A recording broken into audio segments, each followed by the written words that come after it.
Il avait honte de l'apparence de sa femme noire et a emmené sa secrétaire à un dîner de gala. Mais, à 42 ans, il avait atteint une position enviable dans l'un des plus grands groupes immobiliers du pays. Respecté dans les cercles d'affaires, il était perçu comme un homme d'une rare intelligence, un stratège sans égal, capable de jongler entre les intérêts parfois contradictoires des investisseurs, des clients et des autorités locales. Dans le milieu des affaires, son nom était synonyme de puissance et de succès. On disait même qu'il était inébranlable et impitoyable. Il ne laissait rien au hasard, contrôlant chaque aspect de son existence avec une précision presque clinique. Ses décisions étaient rapides, calculées, et ses ambitions, sans limite. Les rares personnes qui osaient le défier en public en payaient le prix fort, souvent dans un silence effrayé. Son ascension n'avait pas été linéaire, ni douce. Il était monté au sommet en prenant des risques audacieux, en déjouant les pièges des autres, et parfois même en écrasant ceux qui se dressaient sur son chemin. Cette montée avait été marquée par une quête incessante de perfection, et cela se reflétait dans son apparence. Ses costumes sur mesure, son regard perçant, toujours maîtrisé, toujours contrôlé.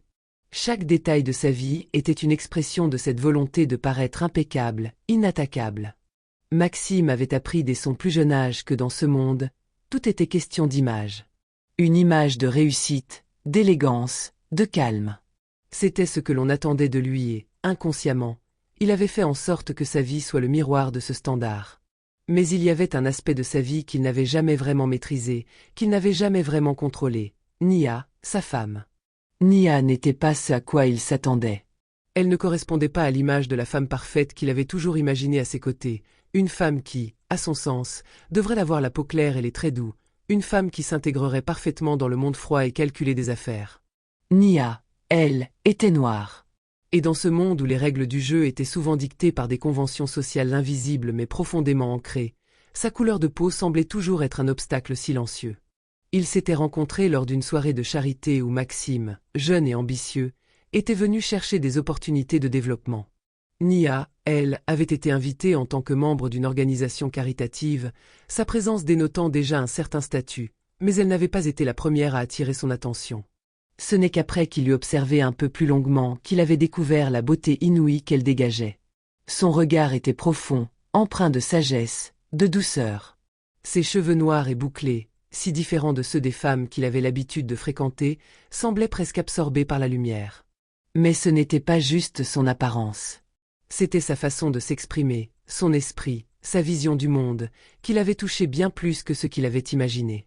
Au début, Maxime n'avait pas pensé à la couleur de peau de Nia. Il était charmé, ébloui même, par la femme qu'il avait rencontrée. Mais à mesure que leur relation devenait plus sérieuse, des doutes avaient commencé à s'immiscer dans ses pensées, petits et sournois. Nia n'était pas simplement belle et brillante. Elle était différente. Dans les cercles d'élite où Maxime évoluait, il commença à remarquer des réactions subtiles mais évidentes. Lors de leurs premières sorties officielles, il y avait ces regards furtifs, ces silences gênés quand il présentait Nia à ses partenaires d'affaires, ces sourires forcés ou, pire, des attitudes condescendantes masquées sous des politesses superficielles. Au départ, il avait ignoré ces signes. Mais au fil du temps, il l'avait rongé. Cette gêne insidieuse qu'il ressentait dans les grands hôtels, dans les restaurants huppés, dans les galas où la classe et l'apparence semblaient tout définir. Il avait constaté les différences dans le traitement des deux, lui, l'homme d'affaires respecté, et elle, la femme qu'il aimait, mais qui était systématiquement réduite à sa couleur de peau par ceux qui l'entouraient. Cela n'avait pas été immédiatement douloureux. Au contraire, Maxime avait souvent fermé les yeux, se convainquant que cela n'avait pas d'importance. Mais à mesure que son entreprise grandissait, que son influence se renforçait et que sa position devenait de plus en plus fragile, la réalité de ces différences avait commencé à l'envahir. Il avait de plus en plus peur de paraître faible aux yeux des autres, de ne pas être respecté en tant qu'homme d'affaires en raison de la couleur de peau de sa femme. Une peur sourde, invisible mais omniprésente, le rongeait peu à peu. Il commença à douter de son image, de ce qu'il était devenu. Se demanda-t-il, à voix basse dans son esprit, s'il aurait eu autant de succès si Nia n'était pas là à ses côtés? S'il n'avait pas eu cette femme, si singulière, à son bras, aurait-il été aussi rapidement accepté dans ce monde froid, où les apparences étaient tout? Un soir, alors qu'il s'apprêtait à assister à un dîner de gala exclusif organisé par un puissant investisseur international, Maxime sentit la pression monter. Ce dîner n'était pas un simple événement social, C'était une scène où se jouait l'avenir. Pour un homme comme Maxime, chaque geste, chaque regard, chaque conversation comptait. Ce dîner était l'occasion de sceller des accords stratégiques avec des partenaires de poids, d'affirmer sa position parmi les plus grands noms du secteur immobilier. L'atmosphère serait feutrée, presque irréelle, des sourires polis, des poignées de main calculées, des discussions qui effleuraient les véritables intentions. À ce moment précis, il savait qu'il devait démontrer qu'il avait atteint le sommet de la pyramide, que rien ni personne ne pouvait lui faire de l'ombre. Il ne pouvait pas se permettre de faillir. Mais une pensée sournoise et insidieuse s'insinuait en lui. Il avait l'intention de se rendre à ce dîner seul.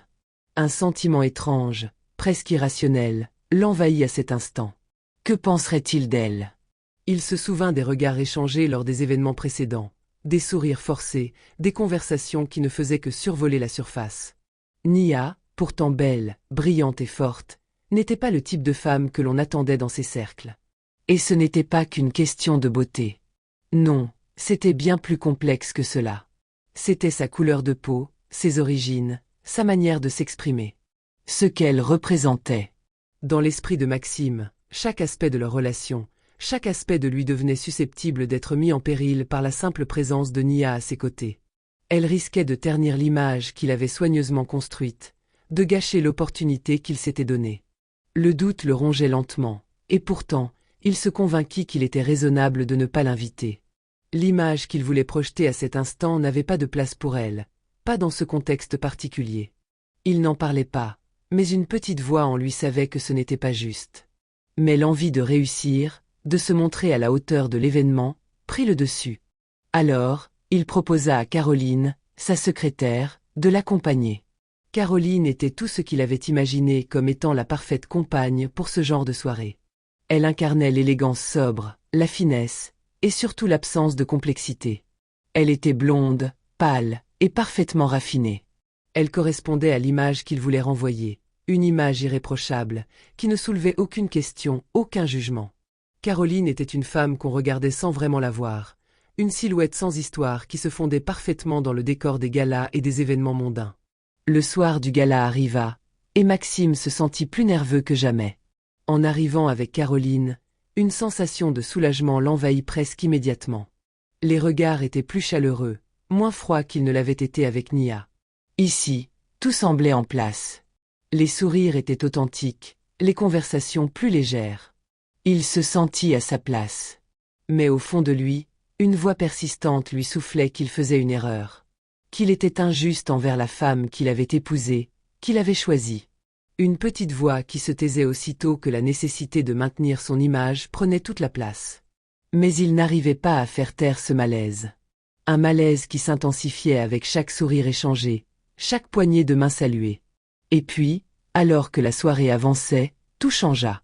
Au milieu du dîner, Maxime aperçut une silhouette familière qui fit soudainement battre son cœur plus vite.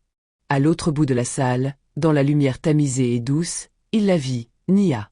Il la reconnut instantanément. Mais ce n'était pas la Nia qu'il connaissait. Ce n'était pas la femme qu'il avait souvent dû expliquer, à demi-mot, à ses pairs. Cette Nia était différente. Elle n'était pas la femme réservée qu'il avait toujours eue à ses côtés dans ces événements. Non. Cette Nia était sûre d'elle, calme, presque distante. Elle portait une robe noire en satin, fluide, qui soulignait ses formes avec une élégance discrète, mais indéniable. La lumière jouait dans ses cheveux noirs, soigneusement relevés en un chignon parfait. Ses yeux brillaient d'une confiance que Maxime n'avait jamais remarquée auparavant. Elle était là, seule, sereine, et pourtant, il sentait qu'elle n'avait jamais eu aussi bien sa place dans ce monde. Ce monde qu'il avait toujours voulu lui interdire. Maxime s'éleva brusquement. Un coup de chaleur traversa son corps. Pourquoi était-elle là? Il se sentit à la fois soulagé et déstabilisé. Il s'était préparé à faire face à cette soirée seule, sans Nia, et voilà qu'elle se tenait là, dans toute sa splendeur, comme un spectre qu'il avait soigneusement ignoré. Elle n'était plus la femme qu'il avait voulu cacher dans l'ombre de ses propres doutes. Elle rayonnait de cette même lumière qu'il avait toujours essayé d'étouffer. Pourquoi? Pourquoi était-elle venue? Comment a-t-elle su qu'il était là? Maxime sentit une boule se former dans sa gorge, un mélange de honte, de colère et de confusion. Il se dirigea vers elle, sans savoir exactement pourquoi, sans se donner le temps de réfléchir à ce qu'il allait dire ou faire. Mais avant qu'il n'atteigne la porte de la salle, il s'arrêta net. À cet instant, Samuel Moreau, un investisseur influent qu'il respectait profondément, s'approcha de Nia. Maxime observa, les yeux agrandis par l'angoisse. Samuel, qui n'avait jamais montré un intérêt particulier pour les femmes de Maxime, tendait la main à Nia avec un sourire admiratif. « Madame Dufresne, je ne savais pas que vous assistiez à cet événement. C'est un honneur. » Maxime se sentit soudainement pris au piège, comme un homme dont les fondations du monde étaient en train de s'effondrer. Samuel Moreau, l'homme qui incarne à ses yeux l'élégance et le pouvoir, qu'il avait toujours regardé avec ce respect distillé par des années de carrière impeccable, venait de saluer Nia d'une manière qu'il n'aurait jamais imaginée. Il la regardait non pas comme la femme d'un homme qu'il connaissait, mais comme une entité à part entière, digne d'une admiration qu'il réservait habituellement aux grands noms de l'industrie. C'était un regard qui brisait le masque de respectabilité que Maxime avait construit autour de lui et de son monde, un monde où Nia semblait n'avoir jamais eu sa place. Il était figé, incertain de ce qu'il ressentait. De la honte, de la colère, de la confusion. Pourquoi avait-il agi ainsi? Pourquoi avait-il voulu dissimuler l'extraordinaire beauté et la force de Nia, cette femme qu'il aimait profondément, pour s'adapter à des standards qui n'étaient rien de plus que des illusions sociales? Son regard se tourna vers elle, l'observant sous un jour qu'il n'avait jamais pris le temps d'apprécier. Nia, rayonnante, ne semblait pas affectée par l'événement.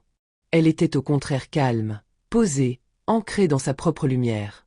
Une lumière qu'il avait voulu éclipser, pensant que cela servirait sa carrière, mais qui, en réalité, avait commencé à éteindre la flamme de son propre bonheur. Nia, comme si elle avait perçu le tumulte dans son esprit, le fixa avec ses yeux pleins de calme et de défi. « Maxime, je suis ici avec une proposition d'investissement pour vous. » La façon dont elle prononça ces mots, sans prétention mais avec une autorité évidente, fit frémir Maxime. Elle n'avait pas besoin de lui pour faire briller son nom. Et, pour la première fois, il comprit qu'il l'avait sous-estimée pendant toutes ces années. Elle tourna légèrement la tête vers Samuel, qui, visiblement impressionné, avait repris la conversation avec enthousiasme, ses sourires sincères, comme s'il était en train de découvrir une perle rare. Maxime se sentit tout à coup si petit, comme un homme en train de voir pour la première fois le fossé qui le séparait de celle qu'il avait cru connaître. Il était abasourdi par la révélation qu'il venait de recevoir, par l'évidence qui s'imposait à lui. Il avait honte d'elle non pas parce qu'elle n'était pas à la hauteur, mais parce qu'il n'avait pas été prêt à voir sa grandeur. Pourquoi avait-il cherché à cacher la lumière d'une femme qui, en réalité, n'avait jamais eu besoin de lui pour briller? Le reste de la soirée passa comme dans un brouillard. Maxime était tourmenté, perdu dans ses pensées. Chaque sourire échangé, chaque poignée de main serrée, semblait l'éloigner un peu plus de la réalité de ses choix.